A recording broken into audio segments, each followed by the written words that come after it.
Why are Native Americans called Indians? A story of misnaming, history, and identity. On an autumn morning in 1492, after weeks of treacherous sailing across an uncharted ocean, Christopher Columbus and his crew finally spotted land. The sight was a relief. Their supplies were dwindling, their men exhausted, and their patience wearing thin. As they stepped ashore, they were greeted by people they had never seen before, wearing unique clothing, speaking unfamiliar languages, and living in ways that did not match the descriptions Columbus had expected.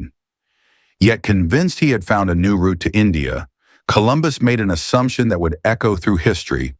He called these people Indios, Spanish for Indians.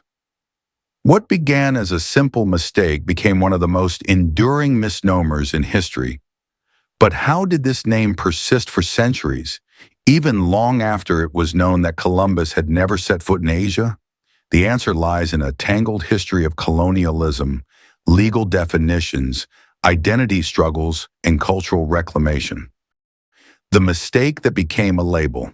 Even before Columbus, India and the Far East had been the focus of European exploration for centuries.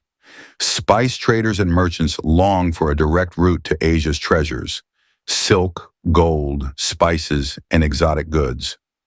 Columbus, funded by the Spanish crown, sailed westward believing he would reach India, China, or Japan. When he landed in the Caribbean, the people he encountered were nothing like the people of Asia described by Marco Polo. Yet rather than question his assumption, Columbus forced the facts to fit his narrative, claiming that these new lands were simply outlying territories of Asia. Despite later explorers proving that the lands were an entirely new world, the term Indian had already taken root in European consciousness.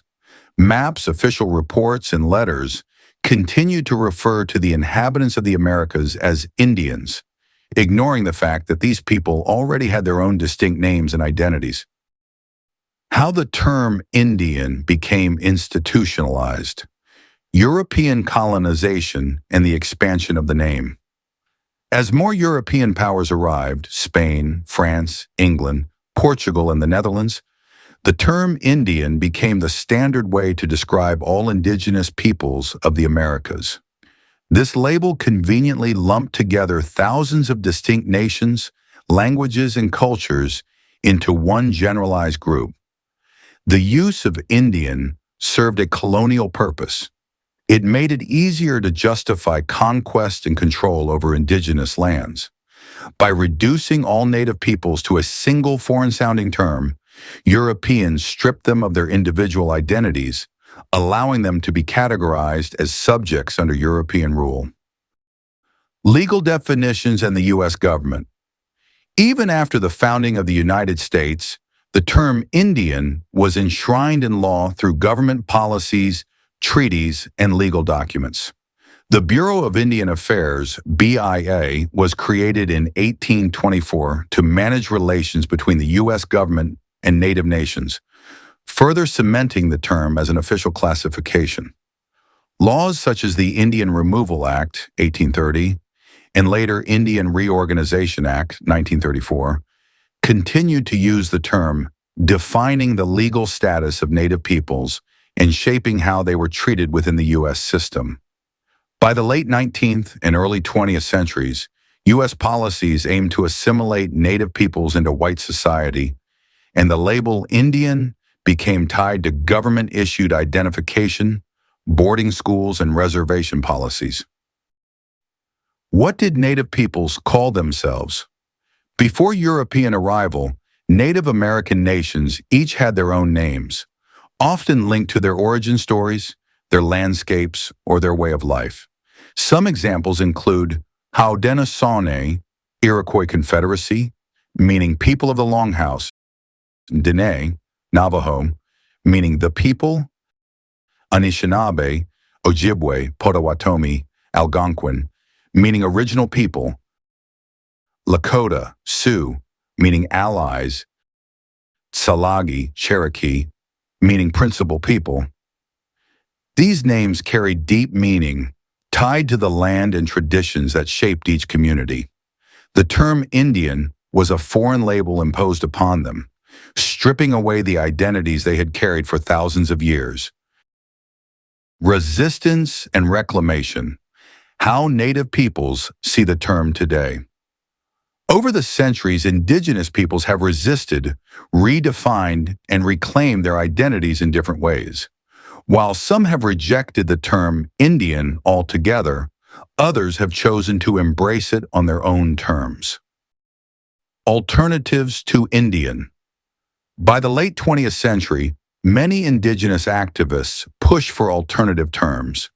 The 1960s and 1970s saw the rise of the American Indian Movement, AIM, a radical group advocating for native rights, which paradoxically kept Indian in its name while pushing for native sovereignty.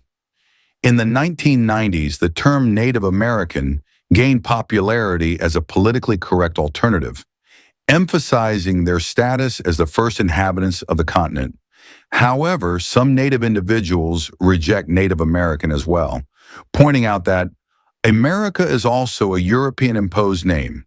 Today, many prefer to identify themselves by their specific tribal names, while others use broader terms like Indigenous, First Nations, Canada, or Aboriginal peoples, Australia. Why some Native people still use Indian? Despite its problematic origins, some Native Americans continue to use the term Indian, not out of acceptance of Columbus's mistake, but as a way to reclaim a word that has been historically imposed upon them. Some tribal elders, reservation communities, and activists use Indian in conversation, cultural events, and even legal disputes. In organizations such as the National Congress of American Indians, NCAI, and Indian Health Service, IHS, the term remains in use, largely because of its historical and legal recognition. A name with a complex legacy. The story of why Native Americans were called Indians is more than just a mistake by Columbus. It is a reflection of colonial power, cultural erasure, and indigenous resilience. The name was born from error, but reinforced by centuries of European colonization. It became a tool of legal and political control, shaping policies that affected Native lives for generations. Indigenous peoples have fought back against mislabeling, choosing their own names and identities on their own terms. In the end, the choice of what to be called belongs to Native people themselves. Some embrace Indian as a historical identity, while others prefer Native American, Indigenous, or their specific tribal name. What matters most is acknowledging their history, respecting their identity, and recognizing their enduring presence on this land.